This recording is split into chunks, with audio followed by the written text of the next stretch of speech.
C'est une voix, c'est une présence, c'est une personnalité de la radio et de la télévision que vous adorez. Jacques Pradel est mon invité, Jacques. C'est un plaisir de parler de crime. Ça fait du bien de se faire peur. Alors, c'est un livre qui s'appelle Police, technique et scientifique, le choc du futur aux éditions du Rocher, écrit avec François Daoust, qui est le patron de l'IRCGN. J'imagine que c'est la police scientifique. Vous nous expliquez, Jacques, que désormais, ça va être de plus en plus difficile pour les criminels d'effacer les traces et on va finir par réussir à confondre tout le monde. Donc, on ne dit pas que le crime parfait va disparaître, hein, entendons-nous bien. Il y a des progrès considérables de la police technique et scientifique. D'ailleurs, François Daoust a été un de mes référents depuis de très nombreuses années parce que j'avais fait un premier reportage à l'IRCGN, donc les experts de la gendarmerie, lorsque François Daoust en était le patron. Oui. Après, il a créé le pôle judiciaire de la gendarmerie. Il est généticien lui-même et reconnu dans le monde entier, on peut le dire, comme un spécialiste des sciences forensique, hein, puisque c'est le nom que les anglo-saxons connaissent et dont on parle à peu près dans la moitié du monde. Bon. Donc, avec François, on a eu de très longues conversations. Il est devenu un ami d'abord, parce qu'il m'avait ouvert à l'époque l'ensemble des laboratoires sans me fliquer, si vous passez l'expression. Voilà, il m'avait fait confiance. Et j'avais écrit un premier livre qui racontait la révolution de l'ADN, la révolution donc de la police scientifique vue du côté des gendarmes il y a une petite trentaine d'années maintenant. Oui. Mais il s'en est passé des choses en 30 ans. Voilà, les progrès ont continué. Voilà. Et donc maintenant on est dans cette révolution continue. On additionne les évolutions, mais on n'est pas à l'abri d'une autre révolution, parce que j'ai appris un autre mot du vocabulaire français que je ne connaissais pas grâce à mes échanges avec François Daoust, c'est le mot de sérampidité. Alors j'avais dit, bon, vous savez, quand on écrivait le bouquin, je dis peut-être qu'on pourrait trouver autre chose pour le lecteur qui, comme moi, ne connaîtrait pas l'expression. Il me dit, la sérampidité, c'est quand on trouve ce qu'on ne cherche pas. Et c'est comme ça que l'empreinte génétique est née. 1984, un certain Alex Jeffreys, qui est un généticien britannique, un chercheur, ce type-là compare des gènes de phoques avec des gènes humains. Et il va s'apercevoir qu'il y a une petite différence entre le règne animal et le règne des humains, c'est que on n'a pas tous le même code génétique. Et il se dit, mais bon sang, mais voilà un moyen peut-être d'identification, puisqu'on cherche toujours à identifier les criminels. Donc c'est une révolution. Voilà, il écrit un article. Et ce qui est formidable d'ailleurs, je vous passe tout ce qui s'est passé autour de cette découverte, mais lorsqu'elle a été appliquée pour la première fois en 1986, elle a permis à la fois d'identifier un assassin dans un mystère criminel et de rendre son innocence à un monsieur, un jeune homme qui était dans le collimateur des enquêteurs. Donc moins d'erreurs judiciaires. Voilà, évidemment, c'est une révolution. Vous le racontez dans ce livre, hein, le choc du futur. Et vous nous racontez évidemment agrémenté par des faits divers dont vous avez le talent, bien sûr, cher Jacques, à l'heure du crime et ailleurs, de nous faire vivre ce que c'est, parce que le fait divers, c'est quelque chose qui passionne. On se dit aujourd'hui, tiens, l'affaire Grégory, ça serait plus possible. On trouverait tout de suite les coupables. Il y aurait de grandes chances pour qu'on avance beaucoup plus vite que dans la réalité, bien sûr. Oui, au fond, l'ADN serait retrouvé sur les bêtes du corbeau, on retrouverait sur la corde. À l'époque, il n'y avait pas de notion de scène de crime. On ne gelait pas les scènes de crime, comme on le voit à la télé dans la moindre des séries.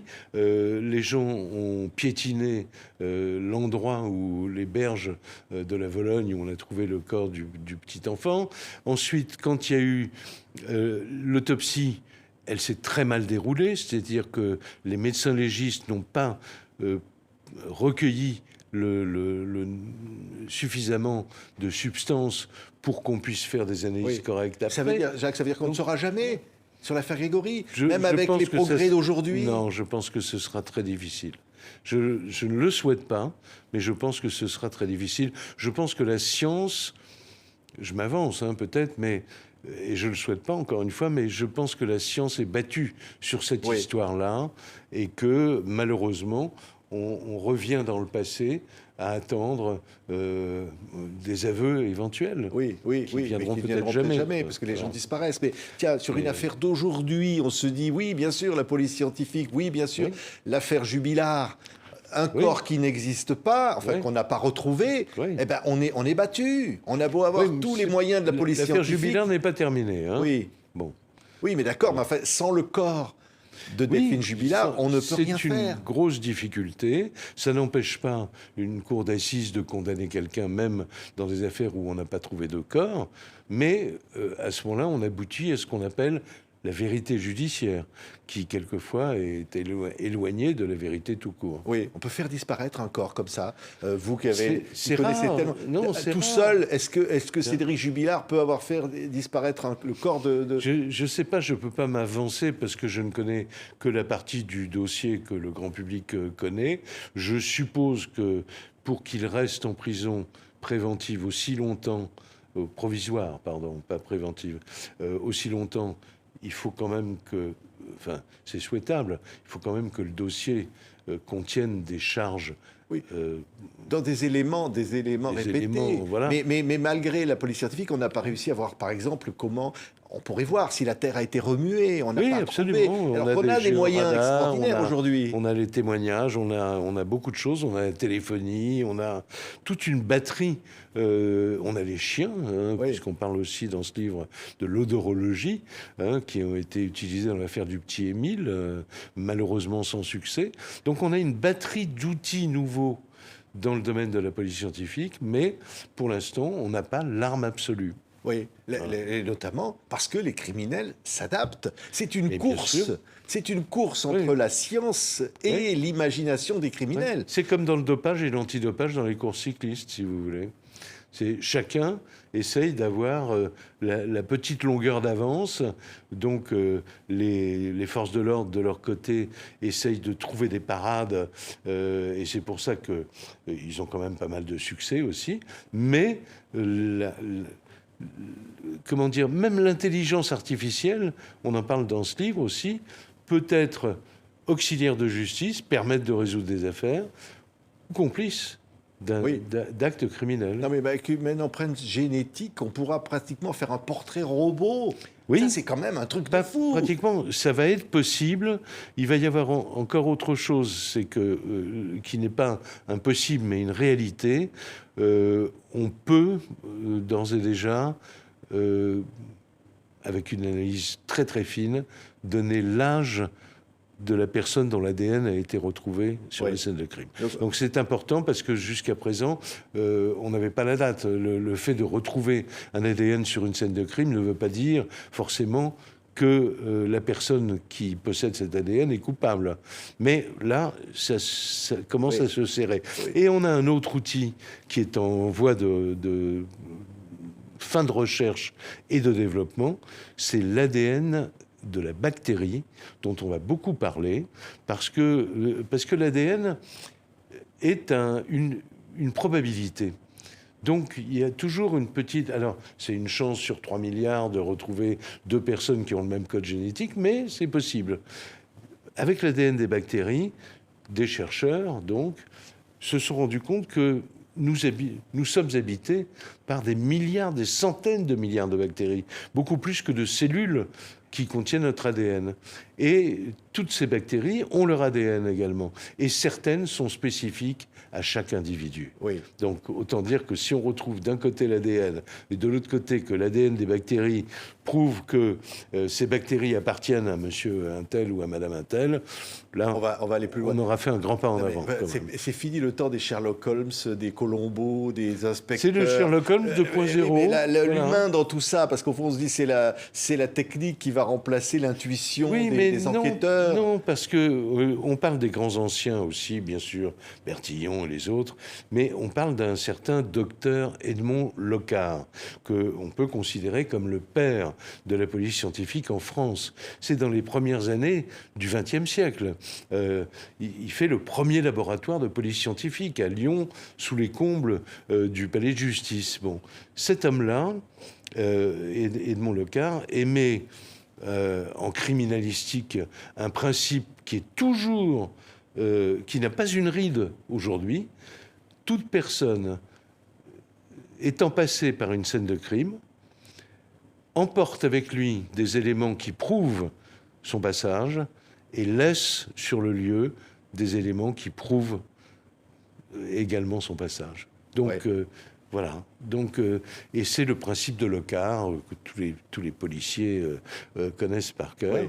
Donc, tout ça pour dire que d'un côté, vous avez la recherche, le développement, la police scientifique au sein des laboratoires, parce que c'est pas comme dans les séries américaines, ce sont pas des gens qui font des enquêtes de terrain, et ils sont là pour apporter des billes à l'enquête classique, c'est-à-dire pour dégager des pistes à creuser pour les équipes de terrain. Oui, mais encore une fois, le corps de la victime, je pense à la petite Mélie dans l'affaire Lelandais, et qu'il s'arrange pour que le corps ne soit découvert que plusieurs semaines après, et il ne reste presque plus rien du corps pour prouver ou pas si la petite a été violée. Certes. Et donc, on n'arrivera jamais à reconstituer ce qui a été totalement effacé. Mais on a pu prouver qu'il l'avait tué, parce qu'on a trouvé une infime trace de sang alors qu'il avait lavé sa voiture pendant des heures. Et là, on peut dire chapeau les experts, quand même, qui ont trouvé une trace de sang avec l'ADN de cette petite fille qui prouvait qu'elle avait été transportée dans la voiture. Après, on a eu les caméras de surveillance,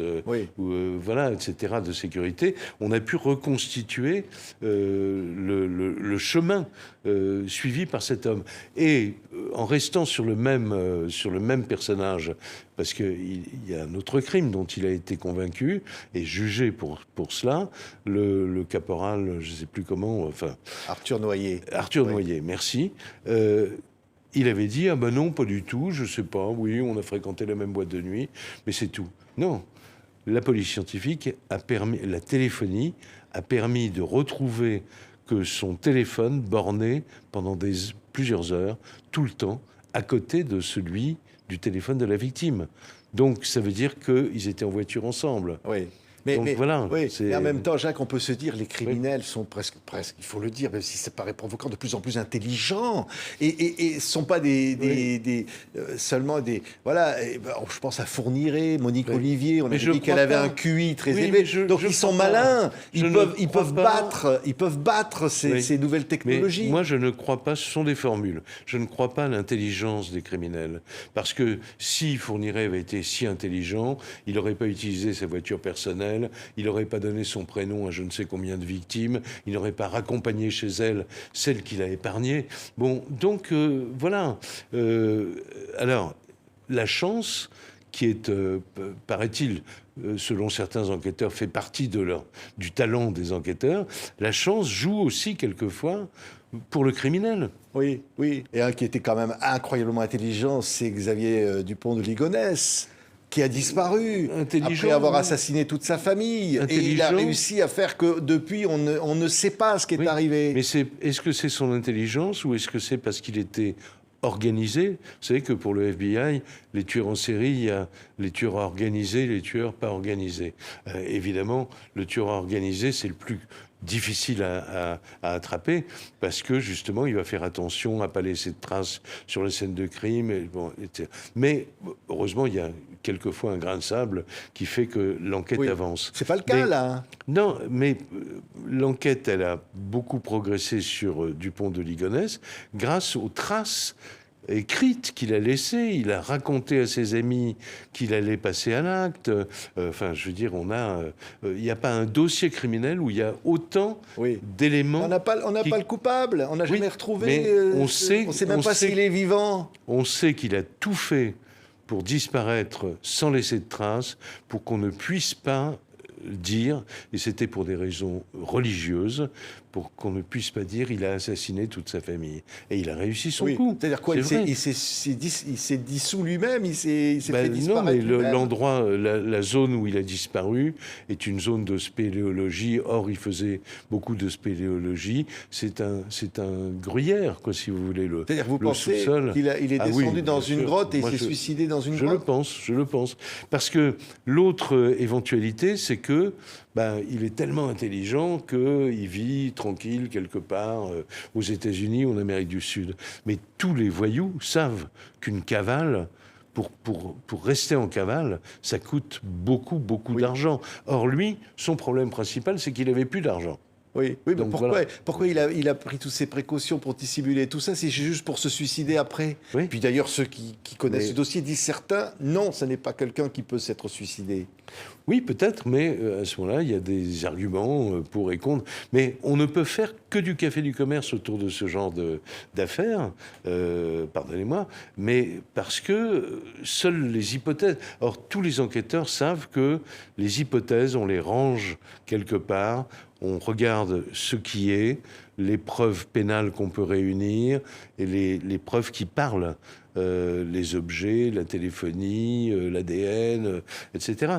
Mais bon, heureusement aussi, il n'y a pas de baguette magique qui permet de résoudre les affaires criminelles. Non, mais c'est vrai que l'odorologie, vous parliez, les odeurs, tous les indices, etc. Oui. Je pense, le portrait robot, je me souviens du portrait robot de Guy Georges, assassin de l'Est parisien. Avec la victime qui ne l'a pas reconnu, d'ailleurs. Un portrait robot qui ne ressemblait pas du tout à l'homme qui va finalement être arrêté. Le portrait robot n'avait rien à voir, ça ne marchait pas. Oui, mais ce sont des contre-exemples qui permettent de dire ce que vous dites, mais en même temps, combien de criminels ont été arrêtés grâce au portrait robot, grâce aux témoignages, etc. Oui. Et le portrait robot ADN, il va très loin.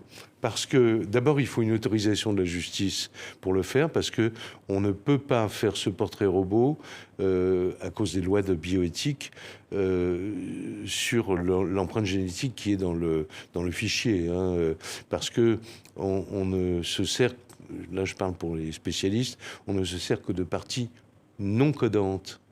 Du génome. Pourquoi? Parce qu'on a peur pour les libertés, parce que c'est aussi une question qui se pose, pose, Jacques Pradel. Est-ce que tout ça, toutes ces nouvelles techniques qui veulent ficher à peu près tout le monde, dès la naissance, on aura l'ADN fiché, bien sûr, ça va peut-être éviter des crimes, mais c'est une menace pour la liberté aussi. Il faut que les citoyens sachent jusqu'où on est prêt à payer le prix. Par exemple, on parle beaucoup de reconnaissance faciale. Il y a quelques mois, c'est passé un peu inaperçu, le gouvernement français a fait savoir, parce que le sujet était venu dans la presse, dans quelques articles, que la reconnaissance faciale ne serait pas utilisée pendant les Jeux Olympiques. Et on s'est penché avec François Daoust beaucoup sur cette question des logiciels de reconnaissance faciale, mais il y a beaucoup mieux que ça. Il y a des caméras intelligentes qui sont capables de détecter un comportement inhabituel dans une foule. Bon, or, à cause ou grâce au cercle de bioéthique, aux commissions de bioéthique, on ne peut pas pratiquer la reconnaissance faciale dans le domaine public. Si vous êtes dans un lieu privé, vous pouvez le faire. C'est ce que fait d'ailleurs Euro Disney à Paris.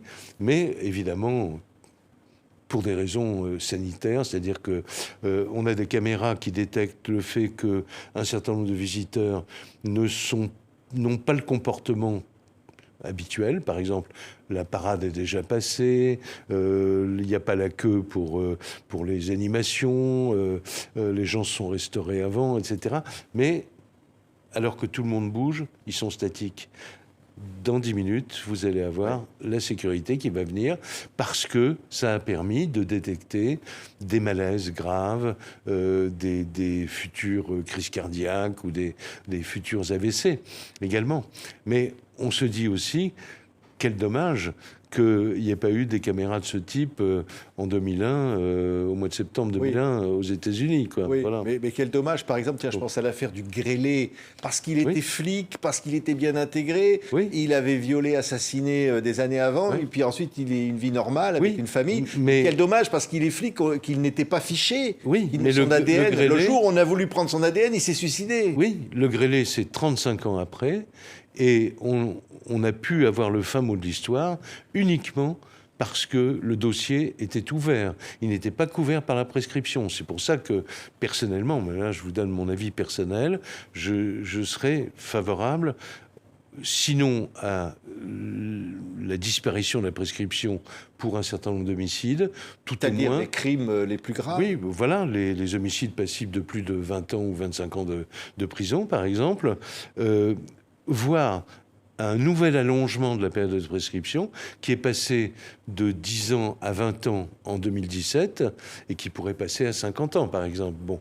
Mais moi, je pense que le temps est venu pour qu'on se pose la question et qu'on ouvre ce débat avec tous les spécialistes, qu'il faut qu'on entame une réflexion là-dessus. Pourquoi ? Principalement à cause des progrès de la police scientifique, qui montrent tous les matins qu'on peut résoudre des affaires qui ont 30, 40, voire 50 ans. Mais en même temps, Jacques, est-ce qu'au fond, on peut croire à la rédemption ? On se dit, une affaire 40 ans après, un homme peut encore être jugé ? Ou est-ce que vous pensez qu'on est un criminel le reste toute sa vie ? Ou il reste toute sa vie l'auteur de ce qu'il a fait à une certaine période. Alors, quand on a instauré la prescription en France, la première raison avancée, c'était ce qu'on appelait le déperdissement des preuves. C'est-à-dire que la mémoire humaine a tendance à s'évanouir. D'accord, mais l'ADN, l'empreinte digitale, elle était la même il y a 30 ans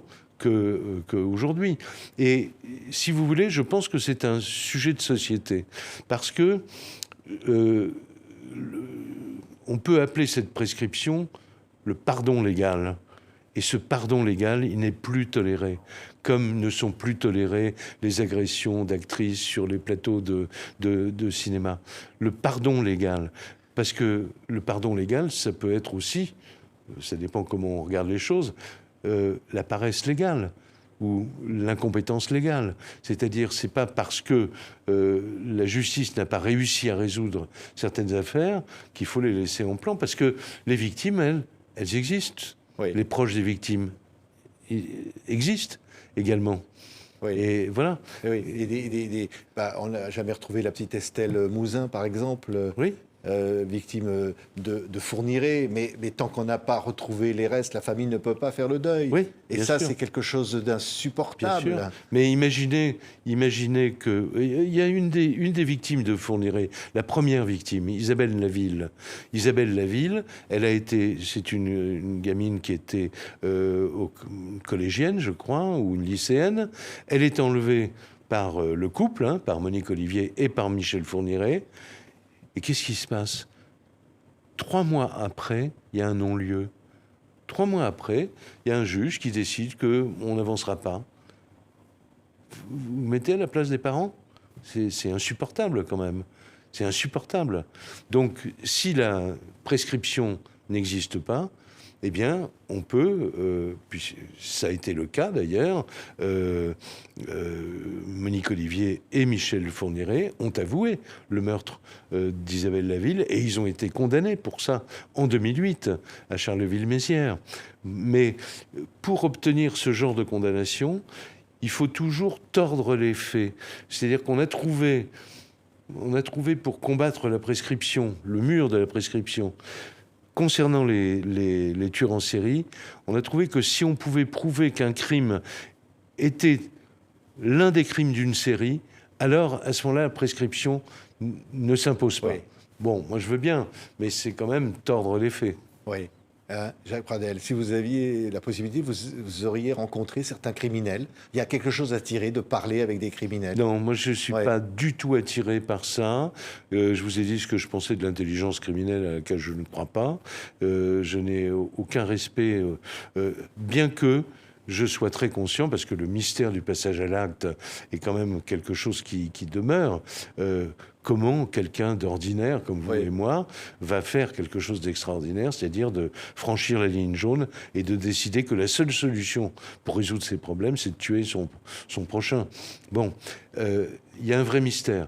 On n'a jamais accès à ce mystère, parce que soit c'est pendant l'instruction et la personne n'a pas besoin de parler, n'a pas envie de parler pour pas aggraver son cas, et une fois que c'est jugé, souvent les criminels gardent en eux ce qu'ils ont fait, parce que tout simplement, certains d'entre eux ne peuvent pas supporter d'avoir fait ce qu'ils ont fait. Beaucoup de psychiatres, enfin moi j'ai parlé beaucoup de ce sujet avec des grands psychiatres